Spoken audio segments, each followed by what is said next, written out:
Hello guys, and welcome to my Mazda RX-8 channel. In today's video, we're going to be installing this aluminum fan with aftermarket fans on it. Some of you guys have said that original stock Mazda fans will work fine, and that's true. That is true.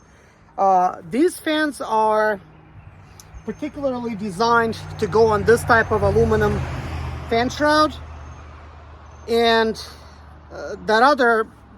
the original fans, they go in the plastic shroud, and left and the right, they're completely different, while this left and the right are identical. And having an aluminum type of fan shroud or housing that goes directly on there to help, guide air, I believe it's sold together with the fans. So that actually works well when you install it on this aluminum radiator. Now, one thing that I'm not going to be doing is installing an AC condenser on it. If you do have an AC condenser, then you need to basically install it right on the radiator and then go ahead and pop things into place.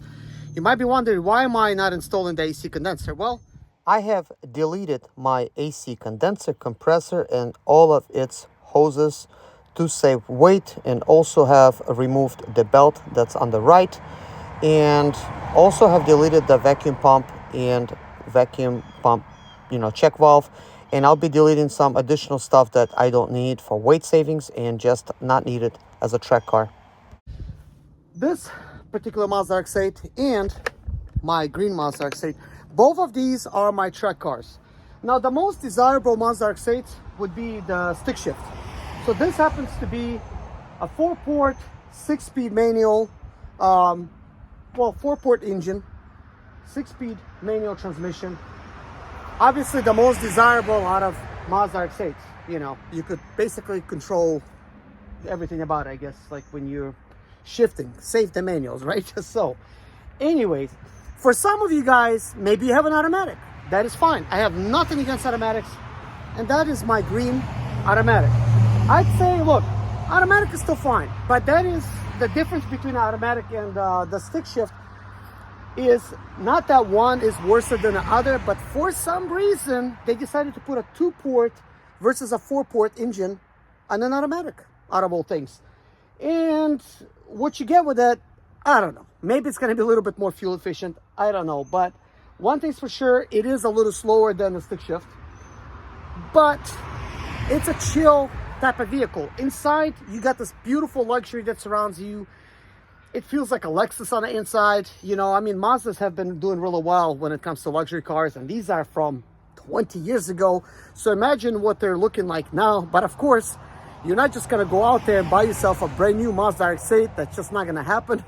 That would be kind of cool if they will reinvent the Mazda RX-8, maybe call it Mazda RX-9, and bring us something maybe rotary/electric, but make it faster. That would be kind of cool, I think. But what I like about the automatics is basically that it's more chill. This is more like a daily driver. You're just going to work, you're stuck in traffic, everything is basically fine. One thing that's bad when you're getting stuck in traffic in the manuals is if your left foot hasn't really worked out in a while, you might get super tired constantly hitting that clutch, constantly first second, just constantly rolling basically in traffic. So for traffic situation, not fun. For the track, fun. So anyways, this stick shift silver Mazda RX-8 is my go-to choice when it comes to building a track car. And I'm building this on a budget. I'm by no means rich. This is why I have 2 old Mazda RX-8s. Well, not like you could get a new one, right? But still. I'm 43 years old, and I wanted this back in my 20s. I just did not have the money for it. And back then, none of us really knew how to really maintain these things anyway. So it's probably a good thing I didn't get it, because at the time, I just had a normal $9 an hour job, and I would not be able to, first of all, afford the payments and maintenance on it all at the same time. And I didn't have the tools. It took me a while to gather up all the tools. Seems like a lifetime ago. But anyways, I know it seems like I'm getting off topic here, but it's just something that I have in my mind that I do want to kind of like point out, okay? Both of these cars are fun. I do want to say that automatic is fun and the stick shift fun. Just because it's an automatic does not make it less fun. And I'd say this, guys, if you don't have any Mazda RX-8 and you see an automatic, pick it up. Because guys, I really wanted a Mazda RX-8. I always wanted one. And I've seen the green one become for sale at an auction. And they put a buy now price of $1,500. It said it did not want to start, okay? And I bought it, and that's what got me into starting this channel. And with that being said, guys, if you're a Mazda RX-8 owner, or you're thinking about owning a Mazda RX-8 channel, please subscribe to my channel and check out some more videos. Not because I'm better than other Mazda RX-8 channels out there, but because we are a Mazda RX-8, Mazda RX-7 community, and it takes special kind of people to actually own these things. I'm not saying that I'm special, but you need to be somebody that wants to wrench on these cars, not every day, but you're gonna have to wrench on them, okay? Just because they're not really reliable, but it's not that they're not reliable. These cars are misunderstood, okay? And to make them more reliable, you gotta follow some of the things that's gonna be on my channel and some of the on the other Mazda RX-8 channels. But why sign up for mine? I'm not better than other Mazda RX-8 channels out there, but I've taken a look at some of those Mazda RX-8 channels and they got great information, right? But when you're a beginning Mazda RX-8 owner, there's certain questions that you ask as a beginner owner that you will not ask when you've been owning them for a while. And that's where I come in, because I'm new to the rotaries. I've had these rotaries about 2-3 years now, however long my channel's been around. And I started it without knowing nothing. So I've been researching like crazy all this time, and while I'm still not perfect at it, there's a lot of things that I figured out that I didn't know before, and there's a lot of questions that I will answer that other channels may not cover those things. As you've seen in my recent videos, anytime you decide to do anything to the Mazda RX-8, or any car for that matter, right? This channel just happens to be about rotaries. And you decide to go on the budget, because I am not rich. I'm buying a lot of eBay stuff, right? This car does have some really cool stuff that's expensive that I would not even buy. Like my muffler, it's like $1,500 or something. I don't think they even sell it anymore, but I remember I looked it up at one point. It's like $1,500 or $1,700. And I'm like, for a muffler? Yeah. And then I had some really nice rims on here. I think they're like 2 or 3 piece rims that looked perfect for this car. The tires were trash though. One of them actually ended up exploding. I put on one of my other cars that it fits. It exploded like in 3 days, just because it was like dry rotted type of wheel tire.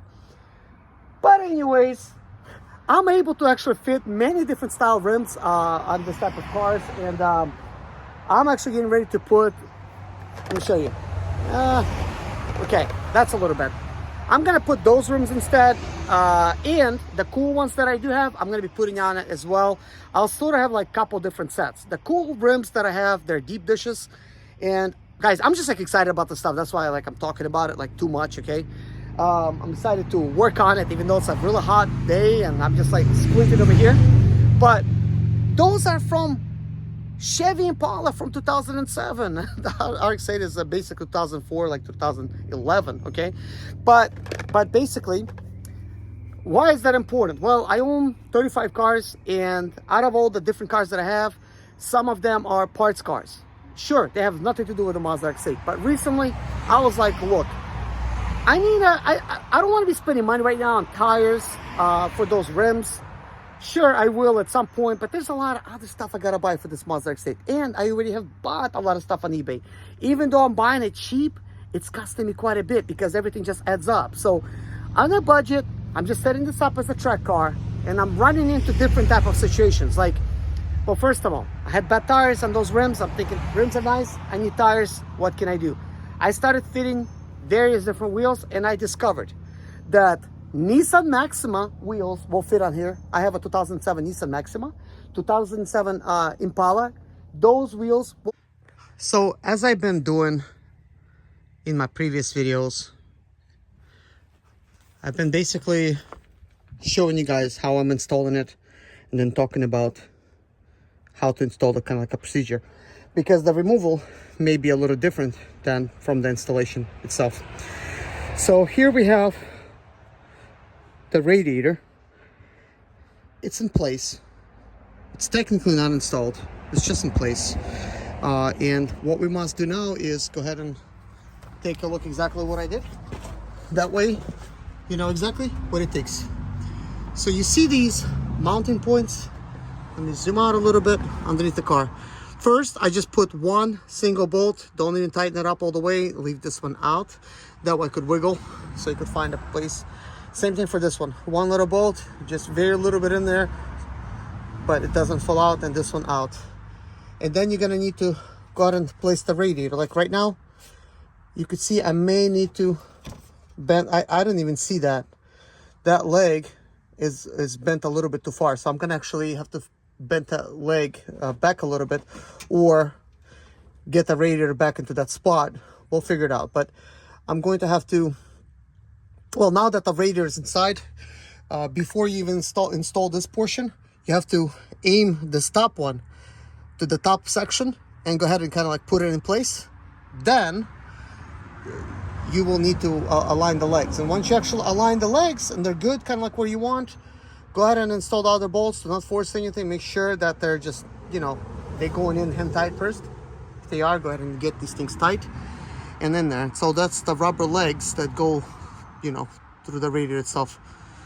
So hopefully that's good enough. And what I'm gonna do now is I'm gonna bend this back, or, well, I'm gonna install the hose first and I'm gonna work that in. That may just go in there and everything be fine, because I haven't actually bent any of these legs. I used everything how it's supposed to be. I don't force anything. And then while I'm looking, I'm already seeing that's busted. There's a lot of parts I'm gonna have to buy in this car. I'm 20 years old. What can you expect? You know, I'm basically restoring it. Yeah, a lot of stuff is busted. But right now I just want to get it up and running, and we'll worry about the other stuff later. That comes afterwards. Nissan Maxima, they just don't look that good, but possibly I'll be able to put some Infinity FX wheels, because those are G35 wheels. Basically, Nissan Maxima and G35, I think they'll be kind of similar, but I have Infinity FX, which they're kind of like wider, bigger wheels. I don't know if they're gonna fit, but maybe if I want to create like a wide body on the budget, maybe I could make it work.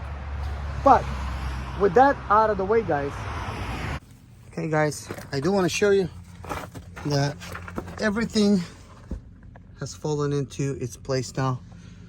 Everything's good. I did not have to bend anything. However, this rubber grommet, it's ripped. It needs to be replaced at some point. This water hose is on. I replaced the clamp to this tile just because it's easier to get to. I do have a correct pliers for it. It just doesn't really fit that well in that area. So something like this works well with the 8mm wrench.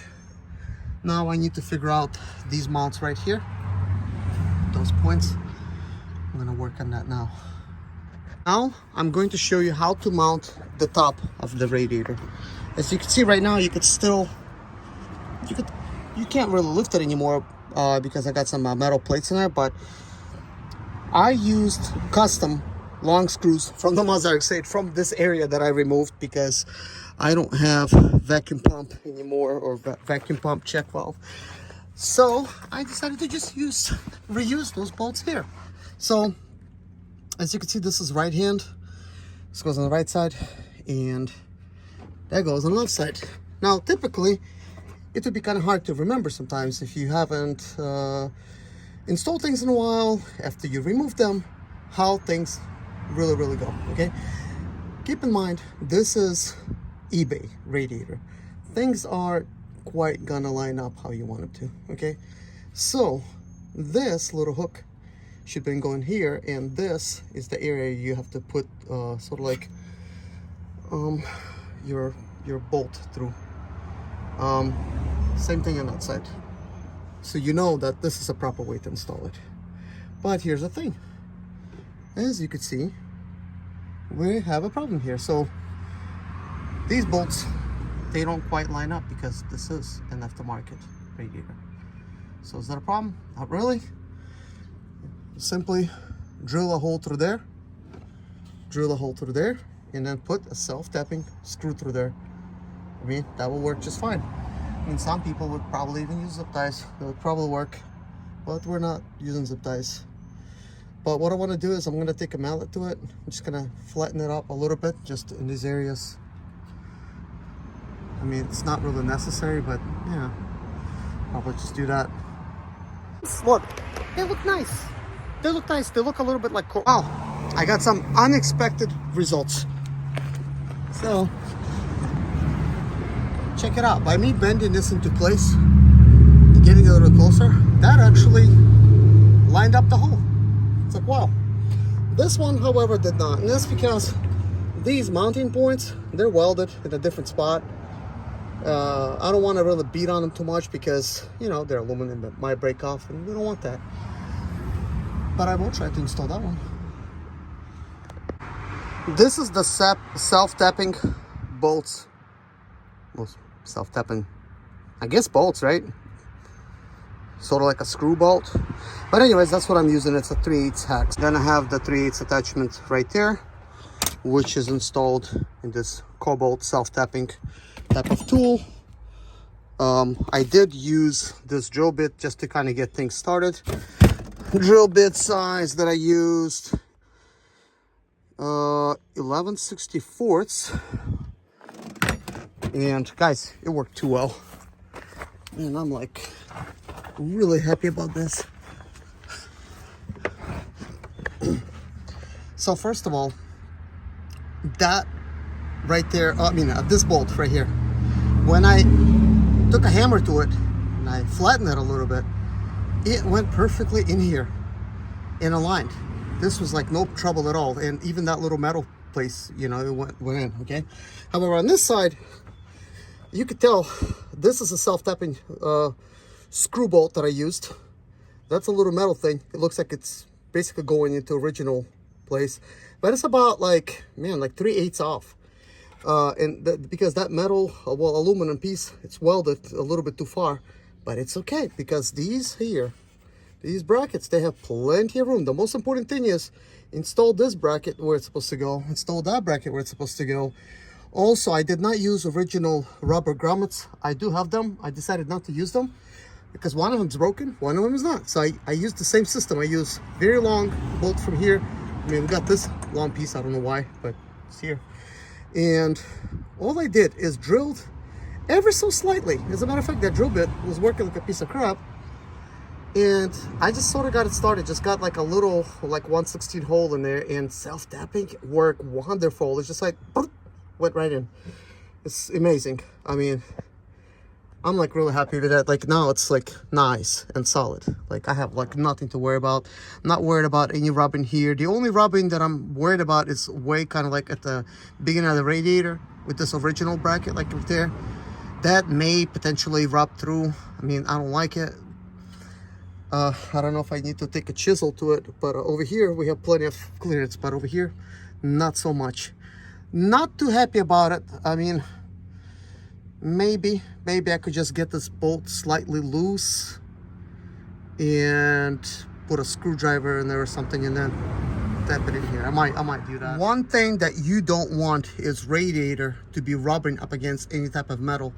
So when I installed this bracket, even though original bolt hole has worked, it made it to where this metal was actually touching the radiator. So I stuck a screwdriver, pushed that out of the way a little bit, drilled a little tiny hole ever so slightly, and I actually put a self-tapping right next to it. As you can see now, we have perfect spacing. And I'm not sure why this original piece, it's poking out that much. I mean, that's just dangerous. On this side, it's not. Well, I guess it is a little tiny bit. Over here, it's poking up. I mean, that's just asking for trouble. But it is now spaced nicely out of the way. And that's a double bolt. I didn't trust this one to be tight enough. I tried to tighten it, but it seems like this thread is no longer good. Well, it's not holding as strong anyways. But anyways, I'm now happy with the way things are. Time to move up top. Okay, here's what we got. We have some plugs everywhere. We got this one here. We got the fan ones. We got original fan plugs right there.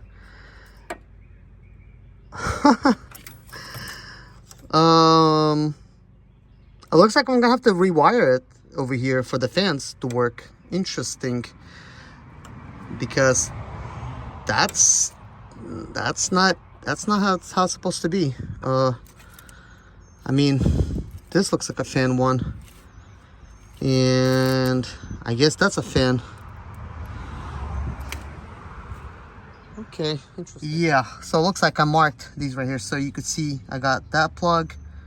As you can see, they are slightly different plugs. Like that's, I guess, a male plug. I guess that's a female plug. They're sort of like two different style fans, and also they're shaped differently. There's a left and the right fan in here. So the left one has a triangle like that, and this one a circle with pieces sticking out, like 3 pieces. Interesting. Okay, at least I'm not gonna make that mistake. So we have what looks to be like a female plug and then a male. So basically one of these would have to go to the left, one of them would have to go to the right. I don't know if it really matters or not. Both of those plugs are the same, but it looks to me like I mean, I would like to say I could take the plugs off my old fans. I mean, I suppose I could do that, like, let's say like this one, but I can't do it with that one. That's a solid plug right there. So I need another way to do this, and maybe the easiest way is just to find a plug like this or hardwire it. What would you do, guys?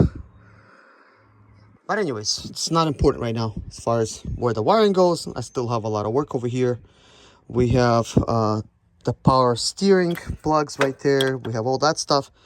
That's all fine and dandy. We have also this hose right there, which we could go ahead and fix. So guys, the radiator is in. You know, it's connected somewhat. Now, I do want to address this overflow tank type of bottle. I do not have it installed, you know, for obvious reasons. It actually goes over here, you know, to those things. I'm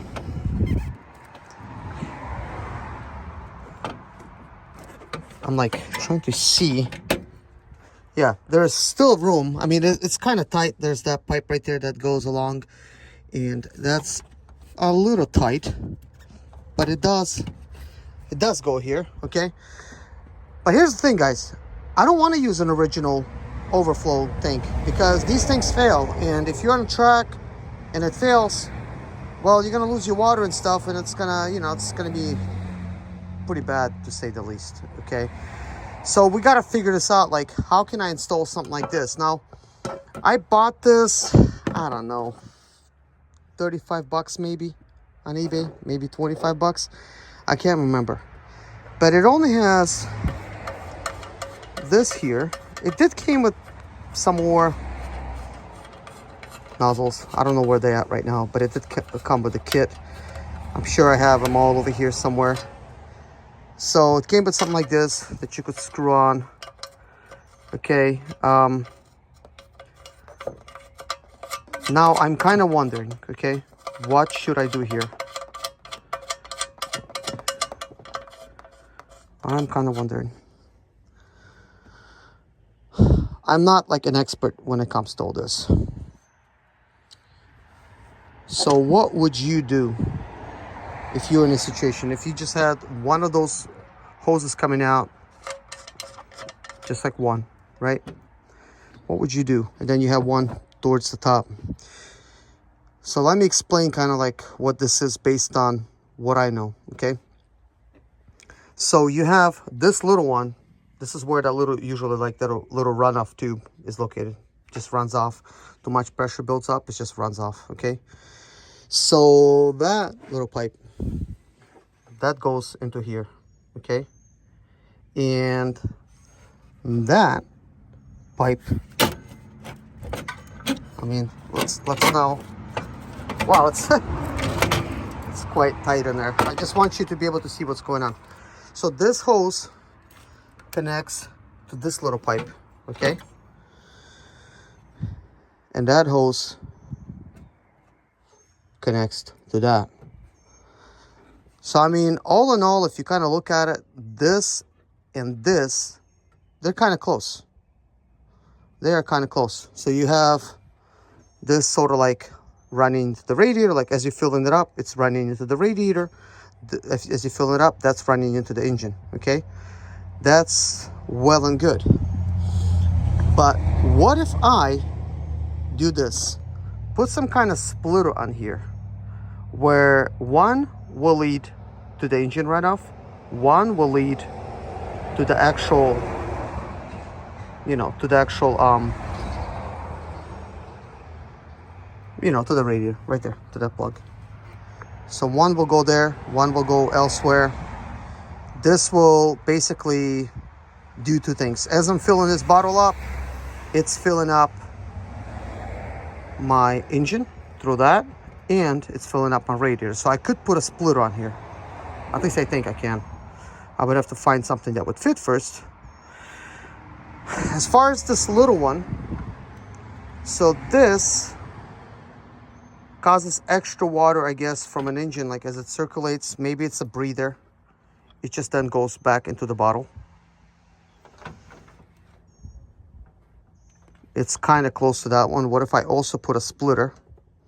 We will have this sort of like going directly in there, but further along, it's gonna have like a little bleeder valve. The reason I'm saying this is because I really don't want to puncture any more holes in this, because I mean, maybe I would be successful in putting something in here, but most likely welding is going to need to be involved. But as I look at this here, there's the mounting bracket. I could technically mount this somewhere like this. I mean, I don't even know, like, how would I mount? There's just not a lot to work with. I would have to kind of figure this out, like where I would want to mount this. But what I'm thinking, I could mount this anywhere. I could mount this in here if I wanted to, technically, and have it go where it's going to go. I mean, it doesn't necessarily have to be all the way at the top, because there's this tube here and it's kind of crashing into it. And I really don't want to have too much stuff in the front. This is why I kind of cleaned up this area. I mean, there's going to be a sway bar that goes there.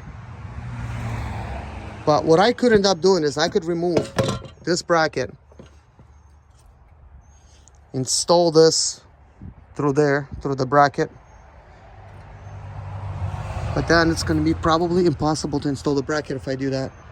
But there's still going to be, I could figure that out, like how I'm going to mount it. It's no big deal. I mean, I do have a mounting place with some bolts going through it. It's just, this looks like it's the same thread as this. Well, at this point, I just installed the original. I don't want any situations happening just yet. I will figure out a way to mount that, or maybe like a different overflow tank, but that's a problem for another time. At this point, I just want to get this car up and running, and then we're going to be doing some other modifications to this car. But radiator stuff is connected, so I'm technically ready for radiator fluid. Now I do need to figure out the situation with these cables, and temporarily we're going to be using original battery box and original wiring for the battery, but I will be brainstorming up an idea of moving the battery to the trunk. In the meantime, I need to figure out this wiring situation. I could just hardwire it. I really don't want to. I'm gonna have to look at what I got.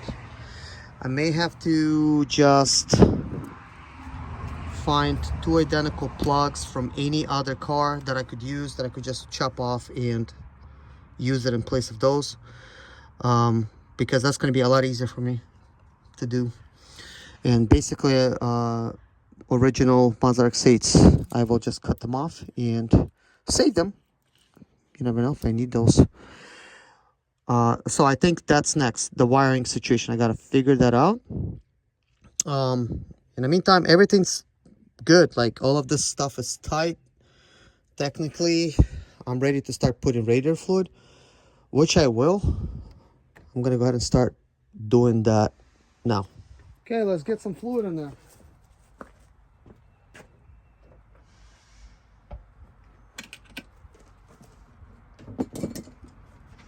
This fluid is already all pre-mixed. My 2007 Impala, those rims, look, they look nice. They look nice. They look a little bit like Corvette wheels. And I have nothing against Corvettes. And I believe they're 18s. So that works really well. Well, let me see what kind they are. I keep forgetting because I have a lot of different tires. So these are 235s by 50 R18s, ZR rated. So those are like nice track tires. That's why I'm kind of like excited. I'm thinking, well, that's perfect. That is perfect. Also, the area where I live, I have a lot of gravel, a lot of uneven terrain, right? This car was lowered. Well, it was lowered with lowering springs. Also, maybe the shocks was bad because whoever owned this before me scratched the hell out of the bottom. I'm talking about, he scratched up his catalytic converter. Man, it almost has holes in it. That's how he was driving it. And then this particular car was sold to me for $2,500 because whoever had it could not get this car started. But the mistake was so stupid that even I did not catch it to begin with. I tried every which way to get this car started. You guys remember that if you watched it in the beginning when I picked this car up? All it was, guys, it was the fuel line underneath the passenger seat. And can you believe that? That fuel line was like literally cracked over there, and it was just like leaking all the fuel out underneath the seat. And I could not smell anything just because there's a cover, metal cover there, metal plate. When you lift up that plate, you will then see the fuel lines. So sometimes it's something as silly as that. And I did not do a fuel pressure test. They did not do a fuel pressure test. They even had it at the dealer. They said he was even sitting in the shop for a couple of years. Nobody could figure this out. But within 4 days, I got this thing started. Because I did this and I did that and I did this and I did this, you know, and I finally found it. But both of these cars did not want to start.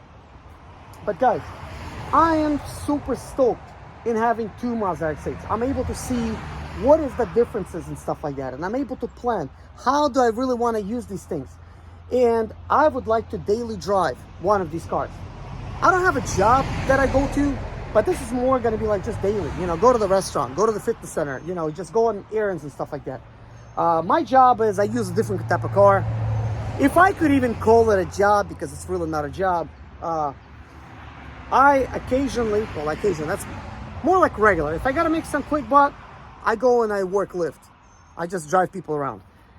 Most likely this is, well, I don't think I could even find this on the Lyft platform. You could not really add a Mazda RX-8 on the Lyft platform.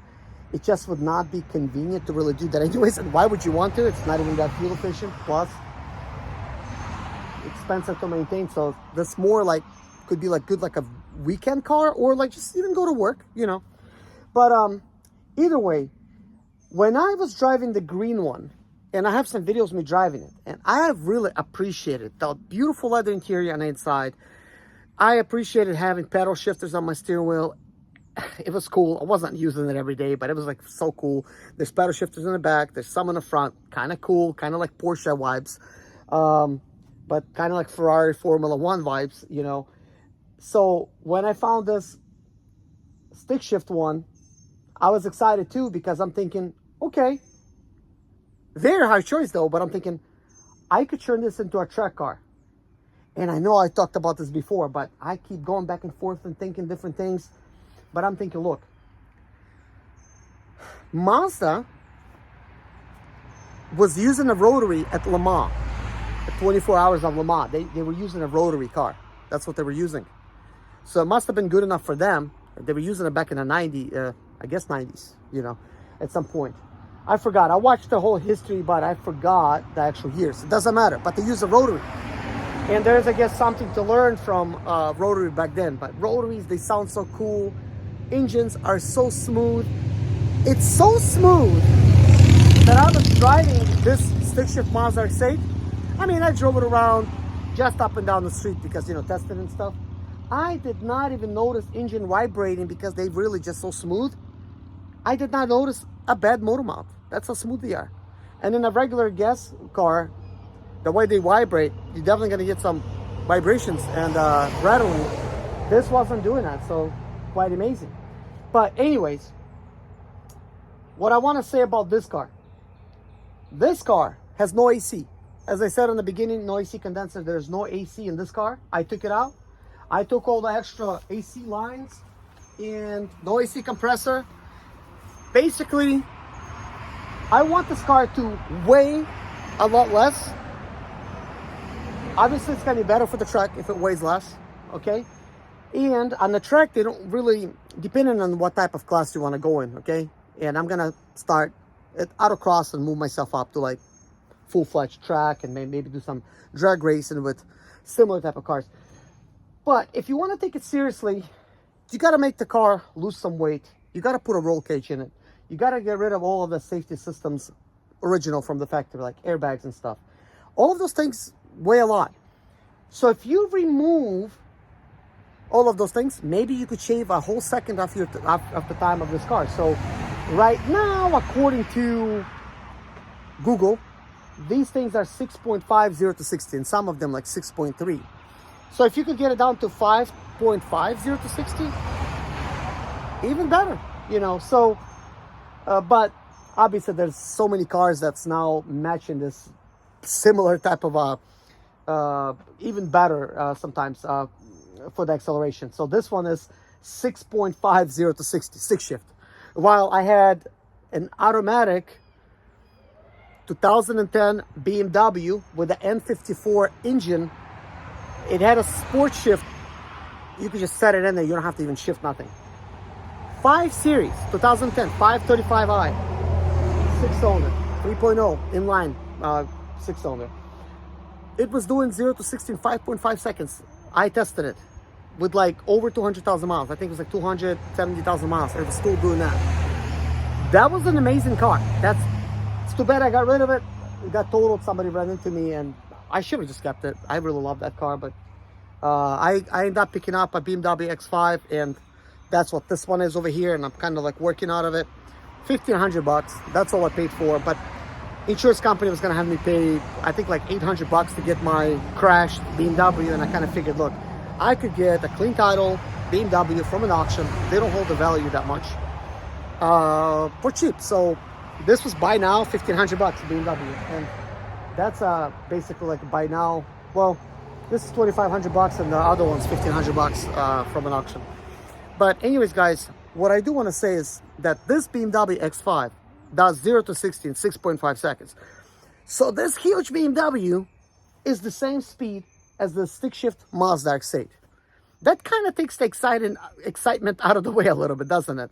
And also it handles so well. Like this huge BMW X5 with 7 passengers will handle like a rocket ship, and so nicely on the track. You could actually use this. It handles just like a sedan, for anybody that doesn't know. And the same thing with like Infiniti G35. Similar performance to this. As a matter of fact, maybe even slightly faster than the G35. FX35 might be slightly slower than this. But you kind of could see my point. There's a lot of cars in this type of territory that you could hook up, okay? So you really want to be, well, you really have to be a rotary enthusiast to really go along with the extra trouble that it takes to really maintain these things, because there's so many other cars out there that takes less effort to really maintain, okay? But anyways, this is going to be my sort of like last update video about this type of car and the enthusiasm, and of course I got to continue, and we're going to be doing some stuff. So I guess the important thing is this. First of all, Mazda RX-8 already tuned these cars from factory like the best tune, okay? They would tune the heck out of it. But of course, that tune was taking into account that you got a catalytic converter. It's taking into account all of those other parts that's installed. Now, that's for emissions. But what about if you're taking it off-road and you decat it? Now the car is breathing better. So what you can do for these cars is basically get a nice exhaust where it could breathe good, okay? I'm not talking about a catback. I'm talking about the whole thing. You know, header and back, okay? Get a cold air intake on here. Make it lose some weight. And make it cool better, okay? That means better radiator. That means better radiator fluid. That means better lines. And if you make it lose weight, so the car now needs to work with less effort to be able to get you up and down the road, okay? And now that you made it lose some weight that you don't need, all the extra weight savings will make you go faster, 0 to 60. And additionally, if you go on the inside and you remove all of the interior, you will install racing seats, you're gonna install a roll cage, and you get rid of all the speakers, all of the windows, and put it like plexiglass. The car's gonna be so much lighter. And this will be a very good candidate to then take on the street, okay? And this is just to get the ball rolling. This is just to get me started. Once this engine goes, of course, okay? I really hope it doesn't, but once it goes, we're gonna rebuild it. We're gonna learn a little bit about how that goes.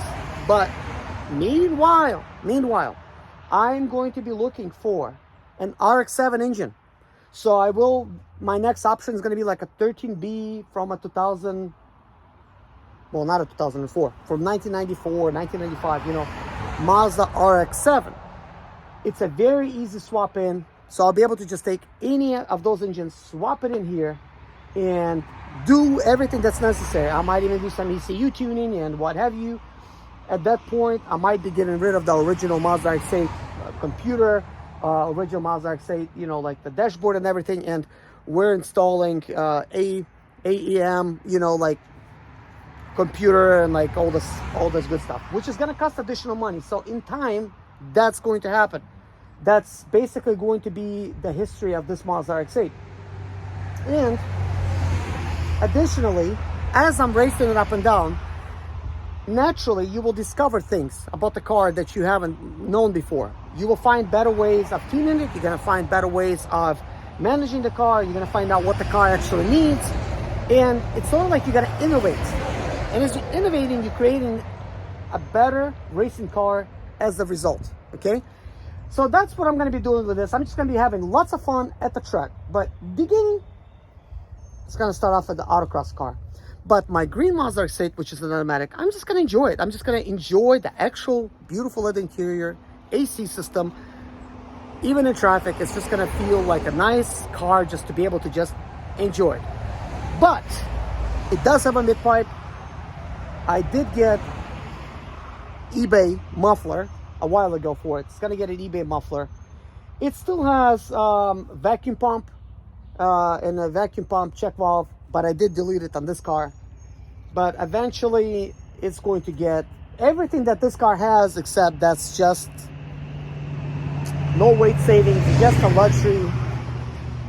luxury original Mazda RX-8. While this one, I mean, I could do all kinds of fun stuff with it. But anyways, guys, that's all I want to talk about in today's video. Thank you guys so much for watching. I appreciate it. Appreciate you. Subscribe to my channel. And we got lots of stuff to do. I already mentioned what we all doing to this car before, so I'm not going to repeat myself. But there's a lot. So if you're doing something to yours, hey, check out my channel. You might see something that you didn't on some other ones. Because I think outside the box and I make things work, okay? And I like to save money. So if I could make something work, hey, I'm going to make it work. But anyways, guys, take care. And I'll see you guys in the next one. Bye-bye.